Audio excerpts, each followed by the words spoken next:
Dibrani bashkë me shokët, pa pritur edhe ai që të zbarte mirë drita, u afroi mureve pa zhurmë, si ndonjëri dut, e me sytë katër në çdo anë. Dhe kur erdhi postulej mu përpara syve, po i grishte ata të qytetit për të ndeshur me të. Në qytet s'kishin të gjithë po atë dëshirë e mendim, por më të shumtët bërtisnin se duhej marshuar sa më parë kundër armiqve. Ishin rreth mureve dhe se nuk duhej lejuar që të rrëshqishte nga duart me turpa i rast, përkundrazi, disa e shihnin të udhës që të qëndronin më mirë në qetësi dhe të mos bënin gjë pa menduar mirë.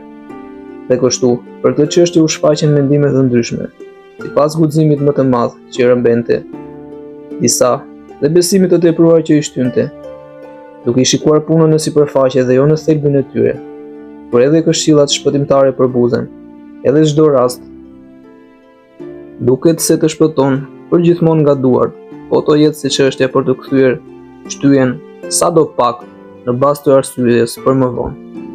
Megjithatë, fitoi siç u duk mendimi atyre që gjykonin se duhej që të ndronin të qetë. Në më të vërtetë ata nuk dolën, nuk bën asnjë sulm, por vetëm i qellonin tanët me predha nga sipër mureve. Ai lëri juar asnjërin që të dilte jashtë portave. Tanët, me hark gjithashtu të ngrehur, po vraponin sa ndej këndej, herë të grumbulluar tokë, herë të shpërndar, me qëllim që duke vazhduar ngacmimin, i ndiznin ata për të shpërthyer jashtë. Por kur Mojsiu e pa se kjo punë s'po i nxirrte gjë në krye, dhe se më tepër kishte rrezik se sa shpresë, ndërsa edhe 2 ushtarë që humbi dhe 7 të plagosur nga shigjetat me zi tërhoqur gjysmë të vdekur, ta shënjën dhe u largua dal nga sytë e armiqve, duke lënë mulët me zemërim e me turp. Pas ti, u nis më njëherë vetë Skënderbeu, duke dalë në shesh së bashku me të gjithë shokët, me një farë turpi, dhe duke ndjekur nga pasporti i pikëlluar.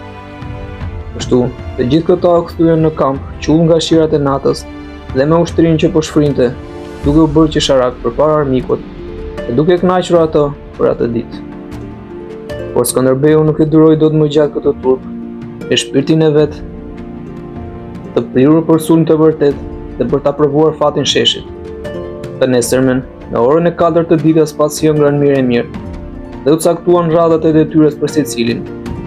Skënderbeu solli në muret për sulmin e parë 10.000 luftëtarë. Të tjerët, në pjesë i laqe të ruanin kampin, në pjesë që të mund të vinin të freskët, në ndihmë të shokëve. Me qëllim që të mos ndërpritej luftimi me armikur, në rast se ata të lodhur e të rënduar nga plagët do të detyroheshin ta linin sulmin përgjysmë.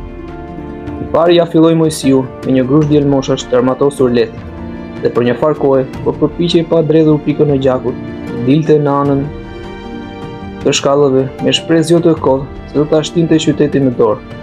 Dhe në të vërtetë, Skënderbeu, duke i larguar mbetërorët së poshtmi nga mbrojtja e qytetit, me një fuqi të madhe shigjetarësh dhe agrepash italian, u bënte më të lehtë ngjitjen atyre që i hipnin.